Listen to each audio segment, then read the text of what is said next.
بسم اللہ الرحمن الرحیم۔ علی اردو وائس چینل پہ خوش آمدید۔ عید کا دن تھا اور تمام لوگ نماز عید ادا کر کے اپنے اپنے پیاروں کے ساتھ مل رہے تھے اور محبت اور خلوص اور بھائی چارے سے ایک دوسرے سے ملاقاتیں کر رہے تھے۔ اور ایک میں تھا جو گاؤں سے باہر قبرستان میں بیٹھا اپنی ماں کی قبر پر آنسو بہا رہا تھا، کیونکہ وہاں ایک وہی ہستی تھی جس سے میں بے پناہ محبت کرتا تھا۔ اور جب بھی مجھے کوئی مسئلہ ہوتا میں اپنی ماں کی قبر پر آ کر فاتحہ خوانی کرتا اور رو کر ان سے اپنا درد بیان کرتا۔ اور میں چلا تھا گاؤں کی سب سے امیرزادی لڑکی سے محبت کرنے، ندا، جس کو میں بچپن سے جانتا تھا اور اس کو دیکھ کر جوانی کی دہلیز تک پہنچا تھا۔ بہت ہی خوبصورت، بہت ہی نازک اندام اور بہت ہی ناز و نخرے سے پلی ہوئی ندا گاؤں کے چودھری کی بیٹی تھی۔ میں بچپن سے ہی اسے پسند کرتا تھا۔ وہ پڑھ لکھ کر ایک بڑی ڈاکٹر بن گئی اور میں اپنی ماں کے انتقال کے بعد سڑکوں گلیوں کا آوارہ گرد بن گیا۔ آج عید تھی اور میں نے یہ عہد کیا تھا کہ آج اپنی محبت کا اظہار ندا سے کروں گا، لیکن جب میں نے ندا سے اپنی محبت کا اظہار کیا تو اس نے مجھے میری اوقات یاد دلا دی کہ میں ایک گلی کا آوارہ گرد ہوں، جس کے پاس نہ کوئی رشتہ دار ہے، نہ کوئی عزیز ہے، نہ گھر بار ہے، نہ کوئی زمین جائیداد ہے، اور نہ ہی ملازمت، اور نہ ہی زیادہ پڑھا لکھا ہوں۔ تو مجھ جیسی ایک امیر زادی کے ساتھ پیار کرنے کی جرأت کیسے کی اس نے انتہائی حقارت کے ساتھ میری محبت کو دھتکار دیا۔ بس عید کے دن میں اپنی ماں سے آخری بار ملنے آیا تھا، کیونکہ میں خودکشی کرنے جا رہا تھا۔ قبرستان سے نکل کر میں سیدھا بڑی نہر کے پل پر پہنچا تاکہ بڑی نہر میں چھلانگ لگا کر خودکشی کر سکوں، کیونکہ پورا گاؤں تو عید کی خوشیوں میں ڈوبا ہوا تھا اور میں ادھر اپنی زندگی کو ختم کرنے جا رہا تھا۔ میں نہر کے پل کی دیوار پر چڑھ گیا اور آنسوؤں سے لبریز آنکھوں سے دھندلاتے ہوئے گاؤں کو دیکھ رہا تھا۔ بس میں چھلانگ لگانے ہی والا تھا کہ کسی نے نرم و نازک سرد ہاتھ نے میرے ہاتھ کو پکڑ لیا۔ وہ ہاتھ اتنا سرد تھا کہ ایک دم سے میں نے پیچھے مڑ کر دیکھا تو پیچھے ایک انتہائی حسین و جمیل لڑکی کھڑی تھی، جس نے سفید رنگ کا خوبصورت لباس زیب تن کیا ہوا تھا، جیسے پریوں یا دیویوں کا لباس ہوتا ہے۔ وہ میرے چہرے کی طرف دیکھ کر مسکرا رہی تھی۔ اتنی خوبصورت، بڑی بڑی نیلی آنکھوں کے ساتھ وہ مجھے دیکھ رہی تھی۔ خوبصورت لمبے بال سونے کی طرح چمک رہے تھے، چاند چاند کی طرح۔ کیا تم پاگل ہو؟ اس خوشی کے دن کیوں اپنی زندگی ختم کرنے جا رہے ہو؟ تمہارا پورا گاؤں خوشیوں میں ڈوبا ہوا ہے، جبکہ تم ان سرخ آنکھوں کے ساتھ اپنی زندگی کا چراغ گل کرنے کی طرف جا رہے ہو۔ کیا تمہاری میں کوئی مدد کر سکتی ہوں؟ تم مجھے اپنا غم بتاؤ، میں اس سے دور کرنے کی کوشش کروں گی۔ وہ لڑکی جب بول رہی تھی تو اس کی باتوں سے پھول چھڑ رہے تھے۔ اس دوران میں کڑائی سے باتیں کر رہا تھا تو پاس سے چند لوگ گزرے جو بڑی حیرانی اور عجیب و غریب نظروں سے مجھے دیکھ رہے تھے۔ تو اس لڑکی کے چہرے پر ایک ہلکی سی مسکراہٹ آ گئی۔ وہ بولی، تو وہ تمہیں پاگل سمجھ رہے ہیں کیونکہ میں صرف تمہیں نظر آ رہی ہوں۔ مجھے ایک اور شدید جھٹکا۔ میں نے اس سے پوچھا، تم مجھے صرف کیوں نظر آ رہی ہو اور دوسروں کو کیوں نظر نہیں آ رہی؟ وہ بولی، میں خواہشات کی دیوی ہوں۔ میں مجبور اور لاچار لوگوں کی خواہشات پوری کرتی ہوں، اس لیے صرف تمہیں نظر آ رہی ہوں۔ تم مجھ سے بات کر رہے ہو لیکن ان لوگوں کو میں نظر نہیں آ رہی، اس لیے وہ تمہیں دیوانہ پاگل سمجھ رہے ہیں۔ مجھے ایک اور شدید جھٹکا لگا کہ یہ خواہشات کی دیوی میرے پاس کیوں آئی ہے؟ میرے پاس تو کچھ بھی نہیں۔ میں تو یہ زندگی سے مایوس ترین شخص ہوں جو چند ہی لمحے بعد اپنی موت سے ہمکنار ہونے جا رہا ہے۔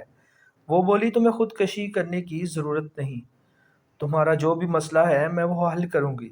میں اس سے بولا، مجھے تم پر یقین نہیں ہے، یہ کیسے ہو سکتا ہے اس زمانے میں بھی کیا یہ کام ہوتے ہیں؟ کیا دیویاں پریاں لوگوں کے مسئلے حل کرنے آتی ہیں؟ وہ کہتی ہے، تمہیں شاید مجھ پر یقین نہیں، اس لیے تم کوئی بھی خواہش کر کے دیکھو، لیکن ایک بات کا خیال رکھنا، تمہارے پاس 3 خواہشات ہیں جن کو تم مجھ سے پورا کروا سکتے ہو، اس لیے سوچ سمجھ کر اپنی خواہش کرنا۔ تو میں فوری اس سے بولا، ہاں میری یہ خواہش ہے کہ مجھے بہترین قسم کا کھانا دیا جائے۔ کیا تم میرے لیے ایک عمدہ قسم کا کھانا لا سکتی ہو؟ وہ لڑکی زور سے ہنسی۔ تم نے اپنی یہ خواہش ضائع کر دی، تم اپنی اس خواہش کے ساتھ اور بھی بہت کچھ مانگ سکتے تھے جو تمہیں ایک ہی خواہش میں پوری ہو جاتی۔ تمہاری ابھی 2 خواہشیں باقی ہیں، تو چلو کیا اس پل پر کھڑے ہو کر ہی کھانا کھاؤ گے؟ اس نے ابھی تک میرا ہاتھ اپنے ہاتھ میں پکڑا ہوا تھا۔ مجھے بولا اپنی آنکھیں بند کرو۔ میں نے پل کے اوپر کھڑے کھڑے ہی اس کی طرف دیکھا، لیکن اس کی آنکھوں میں ایک خوبصورت سی مسکراہٹ تھی۔ میں نے اس کی طرف دیکھ کر اپنی آنکھیں بند کر لی۔ پھر اس کی آواز میرے کانوں میں آئی، اپنی آنکھیں کھول دو۔ اور جیسے ہی میں نے اپنی آنکھیں کھولی، مجھے ایک اور شدید جھٹکا لگا، کیونکہ اس وقت میں اپنے گھر میں موجود تھا۔ وہ گھر جس میں کوئی بھی بستر نہیں تھا، ضرورت کی اشیاء موجود نہیں تھی، ٹوٹی پھوٹی چارپائیاں اور کباڑ کی چیزیں گھر میں موجود تھی بس۔ لیکن ابھی تک بھی مجھے اس کی بات پر یقین نہیں تھا، کیونکہ میں دنیا سے ہارا ہوا شخص تھا۔ تو اس نے اشارے سے مجھے کہا، اپنے پیچھے مڑ کر دیکھو۔ جب میں نے گردن گھما کر پیچھے مڑ کر دیکھا تو وہاں پر مختلف اقسام کے کھانے پڑے ہوئے تھے، جس میں بھنا ہوا مرغا، مچھلی، مختلف اقسام کے چاول اور مختلف قسم کا گوشت تھا، اور وہ بالکل گرم حالت میں تھا۔ ایسے لگ رہا تھا جیسے ابھی ہی پکا کر چولہے سے نیچے اتارا ہو۔ میں نے آؤ دیکھا نہ تاؤ اور اس کھانے پر ٹوٹ پڑا اور کھانا کھانا شروع کر دیا۔ میں کافی دنوں سے بھوکا تھا، اس لیے مجھے کچھ اور نظر ہی نہیں آ رہا تھا۔ جب میں نے کھانا پیٹ بھر کر کھا لیا، کھانا اتنا زیادہ تھا کہ میں اس کو ختم نہیں کر پایا۔ کھانا اپنی بھوک کے مطابق کھا کر مجھ میں کچھ طاقت آئی اور میرے سوچنے سمجھنے کی صلاحیت جاگ اٹھی۔ اب مجھے اس پر یقین آ چکا تھا کہ یہ سچ میں خواہشات کی دیوی ہے، جو خود چل کر میرے پاس میری خواہش پوری کرنے آئی ہے۔ ابھی مجھے اس کی جو بھی خواہش ہے وہ سوچ سمجھ کر پوری کروانی ہے۔ میں کھانے کے ساتھ ہی سامنے کھڑی ہوئی دیوی کے سامنے آ گیا، جو کھڑی مسکرا رہی تھی اور میری طرف دیکھ رہی تھی۔ جب میں کھانے کی سائڈ سے گھوم کر اس کے سامنے آیا تو ایک دم سے میرے پیچھے جو موجود کھانا تھا وہ وہاں سے غائب ہو گیا، اور ایسا لگ رہا تھا جیسے وہاں پر کبھی کچھ بھی نہیں تھا۔ میں دیوی سے بولا، کیا اب بھی میں اور خواہش کر سکتا ہوں؟ وہ بولی، ہاں، تمہارے پاس ابھی بھی 2 خواہشیں باقی ہیں۔ میں نے جو دوسری خواہش کی وہ بنا سوچے سمجھے ہی کر دی۔ وہ خواہش یہ تھی کہ مجھے بہترین لباس، بہترین گھر، گاڑیاں، نوکر چاکر، اور اس جگہ پر جس جگہ پر میرا پہلا گھر ہے، اور میرے پاس مال و دولت، ہر وہ چیز ہونی چاہیے جو ایک امیر انسان کے پاس ہوتی ہے، تاکہ میں بھی کسی کی مدد کر سکوں۔ وہ یہ بات سن کر دیوی خوش ہو گئی۔ میرے منہ سے یہ الفاظ ادا ہونے کی دیر تھی کہ دیوی نے میرا ہاتھ پکڑا اور بولی، اپنی آنکھیں بند کرو۔ جب میں نے اپنی آنکھیں بند کی اور دوبارہ کھولی تو میرا وہ گھر ایک محل کی طرح بن چکا تھا۔ میرے جسم پر بہترین لباس تھا، ہاتھوں میں بہترین گھڑی۔ وہ گھر جو اس سے پہلے ایک کھنڈر معلوم ہو رہا تھا، اب ایک بہترین محل کی طرح نظر آ رہا تھا، جس میں عائش و آرام کی ہر وہ چیز موجود تھی جو میں نے اس سے پہلے کبھی نہ دیکھی تھی۔ گھر میں نوکروں کی ایک فوج تھی جو میرا ہر حکم بجا لینے کے لیے ہر دم تیار کھڑی تھی۔ میں نے اپنی 2 خواہشات پوری کروا لی تھی، ابھی میری آخری خواہش باقی تھی۔ اب مجھے اپنی آخری خواہش سوچ سمجھ کر پوری کروانی تھی۔ میں نے خواہشات کی دیوی سے ٹائم لے لیا کہ ٹھیک ہے، اب تم جاؤ۔ میری تیسری خواہش پوری کرنے کے لیے میں تمہیں دوبارہ بلاؤں گا اور سوچ کر اپنی خواہش تمہیں بتاؤں گا۔ خواہشات کی دیوی کے چہرے پر اب بھی مسکراہٹ سجی ہوئی تھی، اور وہ بڑے آرام سے بولی، سلمان، اپنی خواہش سوچ سمجھ کر پوری کرنا۔ میں تمہاری آخری خواہش کو پوری کرنے کی پابند ہوں، لیکن کبھی بھی لالچ مت کرنا۔ یہ لفظ ادا کر کے خواہشات کی دیوی وہاں سے غائب ہو گئی۔ میں نے وہ رات بڑے سکون اور آرام کے ساتھ سوچ سمجھ کر اپنی آخری خواہش پوری کروانے کا فیصلہ کیا۔ جب دن چڑھا تو اپنے 2-3 ملازموں کے ساتھ گاؤں کا چکر لگایا۔ تمام لوگ مجھے دیکھ کر حیران و پریشان تھے کہ چند دنوں میں سلمان اتنا امیر آدمی کیسے ہو گیا، کتنا خوبصورت محل جیسا گھر اس نے تعمیر کروا لیا ہے، نوکر چاکر، گاڑیاں، یہ سب کیسے ہوا؟ میں یہاں سے بھی گزرتا، جو غریب بھی مجھے نظر آتا میں اس کے ہاتھ پر 2-4 ہزار روپے رکھتے ہوئے گزر رہا تھا۔ تمام لوگ حیرانی سے میری طرف دیکھ رہے تھے۔ میں چلتے چلتے اپنے سب سے قریبی دوست، جو ہر مشکل وقت میں میرے ساتھ کھڑا تھا، راجہ شاہد کی دکان کے سامنے پہنچا۔ وہ میری مشکل وقت کا ساتھی تھا اور میرا ہمراز بھی تھا۔ جب شاہد نے مجھے دیکھا تو وہ بھی ایک دم حیران ہوا۔ اس کے چہرے پر ہزاروں سوالات تھے کہ یہ سب کیسے ہو گیا۔ جو کل تک میری دکان پر آدھار مانگنے میرے پاس آتا تھا، آج وہ اپنے نوکروں اور بہترین گاڑی لے کر میری دکان کے سامنے کھڑا ہے۔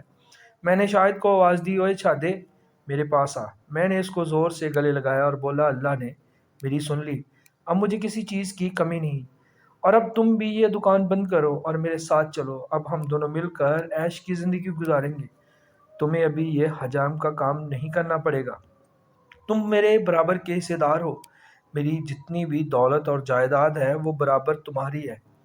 اور زبردستی اس کا ہاتھ پکڑ کر اپنی گاڑی میں بٹھا کر اپنے بنگلے پر لے آیا۔ اس کو وہ تمام بات بتا دی جو خواہشات کی دیوی کے ساتھ میری ہوئی تھی، اور جو خواہشات دیوی نے میری پوری کی تھی وہ بھی بہت خوش تھا۔ پھر شاہد بولا کہ سلمان، ابھی جو آخری خواہش ہے تمہاری، وہ تم کیا کرو گے اس دیوی سے؟ تو میں نے اس کو بتایا، میں نے پوری رات سوچنے کے بعد جو خواہش میں نے سوچی ہے وہ دیوی کے سامنے ہی تمہیں بتاؤں گا۔ چلو تیار ہو جاؤ، میں دیوی کو بلا رہا ہوں، لیکن تمہیں وہ نظر نہیں آئے گی، صرف مجھے ہی نظر آئے گی۔ اور آنکھیں بند کر کے دیوی کے بارے میں سوچنے لگا، اور جیسے ہی میں نے اپنی آنکھ کھولی تو دیوی میرے سامنے موجود تھی۔ میں نے دیوی کی آنکھوں میں دیکھتے ہوئے اپنی آخری خواہش اس پر ظاہر کی، جسے سن کر دیوی کی آنکھوں سے آنسو جاری ہو گئے اور وہ انتہائی غصیلی نظروں سے میری طرف دیکھنے لگی۔ اگر میرے بس میں ہوتا تو میں تمہیں ابھی پہلے جیسا کر دیتی۔ تم نے لالچ کیا ہے اور تمہیں اس لالچ کی بہت بڑی سزا ملے گی۔ میں نے زور سے کہکا لگایا، کیونکہ میری جو آخری خواہش تھی وہ یہ تھی کہ جو میں نے پوری رات سوچ کر الفاظ بنائے تھے وہ الفاظ یہ تھے، میری آخری خواہش یہ ہے کہ میری وہ تمام خواہشات پوری کی جائیں جب تک میری زندگی باقی ہے، اور اس دیوی کو میری یہ آخری خواہش ہر حال میں پوری کرنی تھی۔ یعنی کہ اس خواہشات کی دیوی کو میں نے اپنا قیدی بنا لیا تھا۔ جب تک میری زندگی ہے وہ میری ہر وہ خواہش پوری کرے گی جو میرے دل، زبان اور دماغ میں آئے گی۔ دیوی بہت غصیلی آواز میں بولی، ضمیر فروش شخص، تم نے اچھا نہیں کیا، اس کی سزا تمہیں ضرور ملے گی۔ میری پہلی خواہش یہ ہے کہ تم ہر وقت میرے پاس رہو، لیکن مجھے نظر مت آؤ۔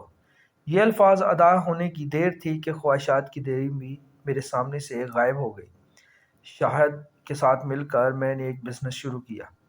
ہم لوگوں کی خواہشات پوری کرنے کا بزنس کرنے لگے۔ ہم نے اخبار میں اشتہار دیا کہ جس کی بھی کوئی خواہش ہو وہ ہم سے رابطہ کرے۔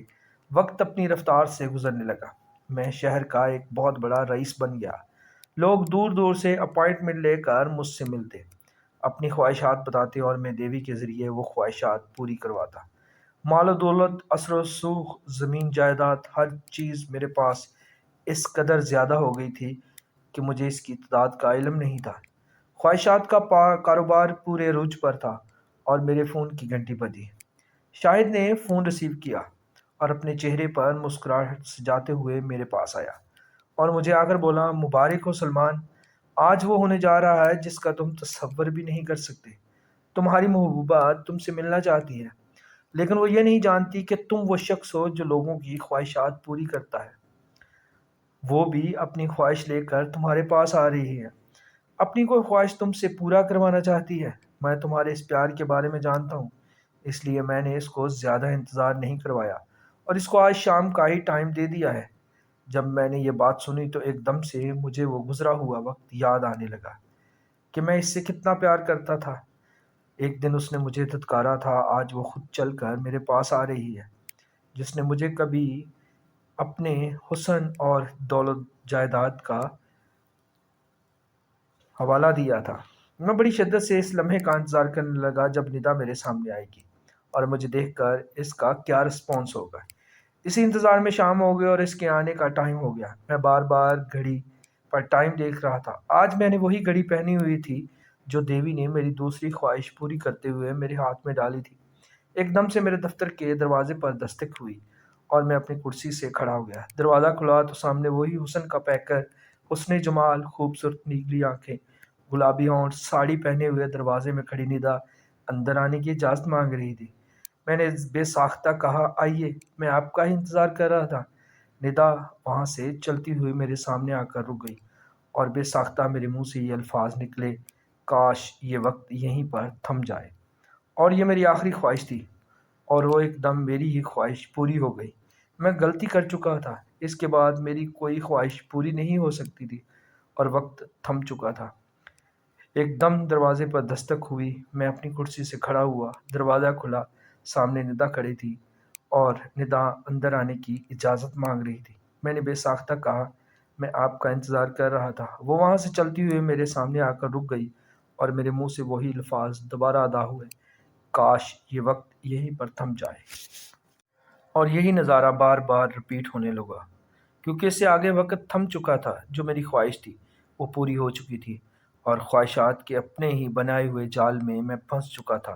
دروازے پر دستک ہوتی، دروازہ کھلتا، سامنے ندا آتی، وہ اجازت مانگتی، چلتی ہوئی میرے سامنے آ کر رکتی، اور میرے منہ سے الفاظ ادا ہوتے، کاش یہ وقت یہیں پر تھم جاتا، اور دوبارہ سے پھر وہی نظارہ شروع ہو جاتا، اور میں اپنی ہی خواہشات کے جال میں قید ہو کر رہ گیا۔ ناظرین، اس طرح کی مزید کہانیاں سننے کے لیے چینل کو سبسکرائب کریں، بیل آئیکن کو پریس کریں تاکہ ہر نئی آنے والی کہانی کا نوٹیفیکیشن بر وقت آپ کو ملتا رہے۔ ملتے ہیں انشاءاللہ اگلی کہانی میں۔ اللہ حافظ۔